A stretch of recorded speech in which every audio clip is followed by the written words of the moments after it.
Shalom Bapak, Ibu, dan Saudara semuanya. Ini saya udah berhenti, tarik napas ya.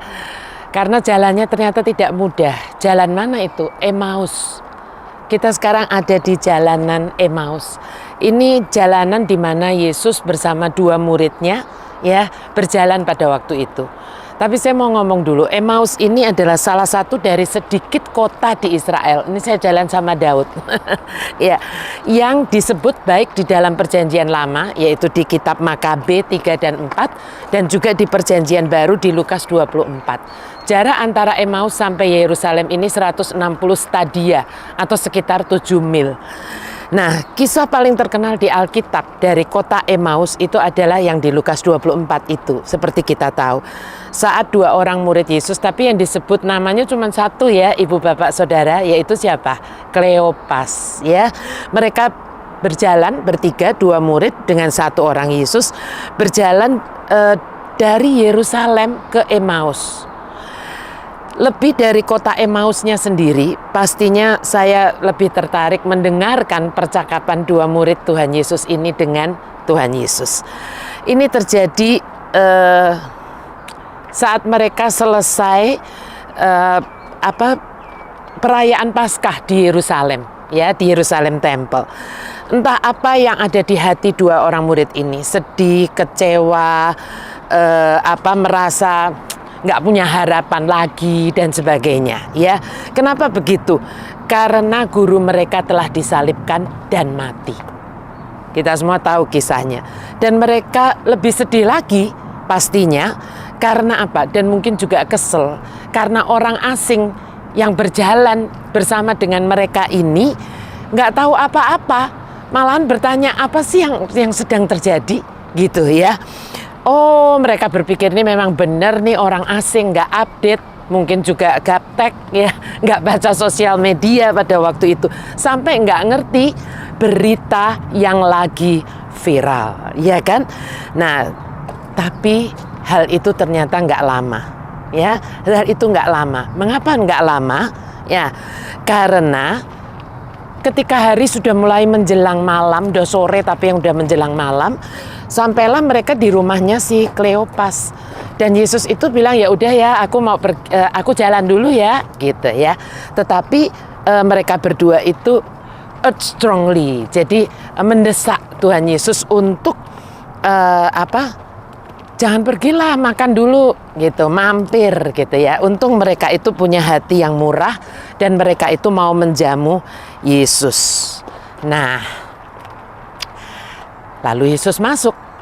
Kita tahu itu ya. Di mana tempatnya? Saya mau tunjukkan kepada Bapak Ibu semuanya dan saudara semuanya. Yesus masuk dan apa yang terjadi? Mari kita lihat ya, mari kita lihat. Nah, Bapak Ibu Saudara, ini adalah tempat di mana Yesus dijamu oleh Kleopas dan satu temannya. Dan disitulah semuanya terbuka. Kapan itu terjadi? Adalah saat Tuhan Yesus memecah-mecahkan roti.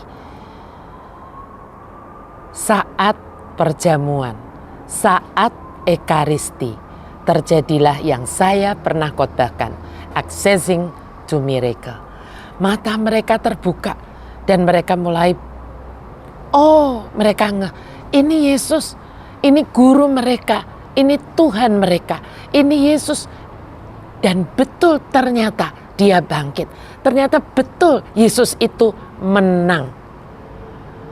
Dan tiba-tiba Yesus disappear. Yesus tidak ada lagi bersama mereka.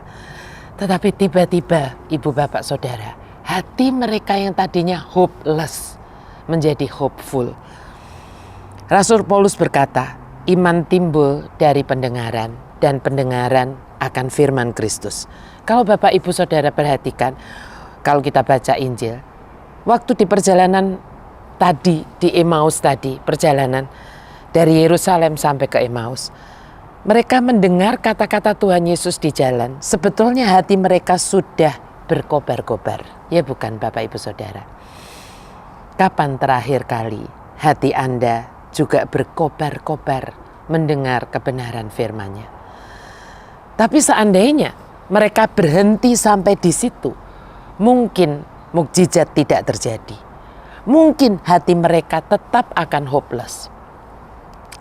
Pengertian mereka akan Tuhan dan guru mereka hanya sebatas dengan apa yang mereka lihat di kayu salib.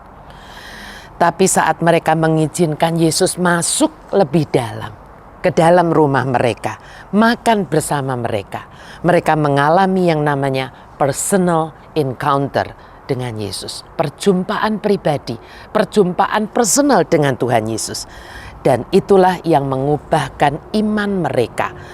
Dari iman karena mendengar saja kepada iman karena membuktikan sendiri kebenarannya. Apakah Anda juga pernah mendengarkan firman Tuhan yang menjanjikan sesuatu kepada Anda? Dan saat itu hati Anda begitu berkobar-kobar. Namun kemudian Anda merasa dengan berjalannya waktu bahwa janji tinggal janji. Dan seolah semuanya bohong. Tunggu dulu. Jangan mudah mengambil kesimpulan. Mari alami yang namanya perjalanan Emmaus. Emmaus Journey dengan Tuhan Yesus. Emmaus Journey menurut saya bukan hanya milik dari 2 murid Yesus saja. Emmaus Journey adalah milik kita semua. Murid-muridnya saat ini. Saat Anda mendengar firman dimanapun itu. Dan ada sesuatu yang mengusik hati Anda. Jangan berhenti Bapak Ibu. Jangan berhenti sampai di situ saja. Jangan biarkan Yesus pergi sebelum Anda sungguh mengalami personal encounter dengan Dia. Izinkan Dia duduk dan makan bersama dengan Anda. Izinkan firman-Nya menembus jiwamu dan membukakan kebenaran yang sesungguhnya itu. Ingini Dia sangat. Anda pernah mengalaminya? Kapan? Belum pernah? Jangan tunda. Mari lakukan sekarang juga. Beshem Ha'af, Verhaben, Veroa Hakodes, Ha Elohim, Ekat. Salam dari Emmaus. Tuhan Yesus memberkati Anda semuanya.